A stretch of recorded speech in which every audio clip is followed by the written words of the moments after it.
Welcome to new TV Telugu. ఇప్పుడు Telangana top 10 చూద్దాం.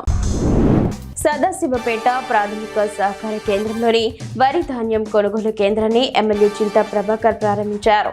రైతుల ఇబ్బందులు తొలగించి ధాన్యం కొనుగోలు చేసిన వెంటనే వారి ఖాతాల్లో నగదు జమ చేయాలని అధికారులకు సూచించారు. గత ప్రభుత్వం ధాన్యం కొనుగోలులో అగ్రగామిగా నిలిచిందని ఆయన పేర్కొన్నారు. కార్తీక మాసం సందర్భంగా మెదక్ జిల్లా పాపన్నపేట మండలంలోని నాగసానిపల్లి గ్రామంలోని శ్రీ ఏడుపాయల వనదుర్గ భవాని అమ్మవారిని ప్రత్యేకంగా అలంకరించారు. ఆలయంలో అమ్మవారికి ప్రత్యేక పూజలు, అభిషేకాలు, హారతులు నిర్వహించారు. ఈ సందర్భంగా ఆలయానికి భక్తులు అధిక సంఖ్యలో తరలివచ్చారు. భువనగిరి నియోజకవర్గంలోని మదర్ డైరీ పాలీకరణ కేంద్రం వద్ద వీరవెల్లికి చెందిన 100 మంది పాడి రైతులు తమ 24 లక్షల పెండింగ్ బిల్లులను చెల్లించాలని డిమాండ్ చేస్తూ రోడ్డుపై బైఠాయించి ఆందోళన చేపట్టారు. ఈ ఆందోళన కారణంగా ట్రాఫిక్ జామ్ అయింది. పెండింగ్ బిల్లులు చెల్లించే వరకు ఆందోళన విరమించేది లేదని రైతులు స్పష్టం చేశారు. శ్రీరామ్ సాగర్ ప్రాజెక్టు నీటి మట్టం నిలకడగా ఉందని ఎస్సీ జగదీష్ తెలిపారు. ఎగువ నుంచి 9,454 క్యూసెక్ల వరద చేరుతుందని, ప్రాజెక్టు ఎస్కేప్ గేట్ల ద్వారా గోదావరిలోకి 8,000 క్యూసెక్ల నీటిని విడుదల చేస్తున్నామన్నారు. సరస్వతి కాలువ ద్వారా 650, ఆవిరి రూపంలో 573, మిషన్ భగీరథకు 231 క్యూసెక్ల నీటిని వదులుతున్నారు. ప్రాజెక్టులో ప్రస్తుత నీటి మట్టం 1091 అడుగుల వరకు నిల్వ ఉందని ఆయన పేర్కొన్నారు. ఉమ్మడి వరంగల్ జిల్లా పరకాలలోని ఎలుకుర్తి హవేలి గ్రామంలో గాయత్రి పరివార్ ఆధ్వర్యంలో 2,400 తీర్థాల పవిత్ర మట్టి జలముతో నిండిన కలశాన్ని శోభయాత్రగా నిర్వహించారు. ఈ కార్యక్రమంలో ఆరేపల్లె హవేలి గ్రామస్తులు, చుట్టుపక్కల గ్రామాల భక్తులు పాల్గొన్నారు. అనంతరం మహిళలు నీళ్లు పోసి కొబ్బరికాయలు కొట్టి మొక్కులు చెల్లించుకున్నారు.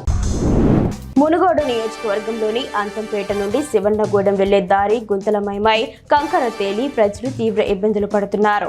గతంలో అధికారులు రోడ్లు వేయిస్తామని హామీ ఇచ్చినా ఎన్ని ప్రభుత్వాలు మారినా పరిస్థితిలో మార్పు రాలేదని గ్రామస్తులు ఆవేదన వ్యక్తం చేశారు. తక్షణమే అధికారులు స్పందించి రోడ్లు బాగు చేయాలని వారు కోరుతున్నారు.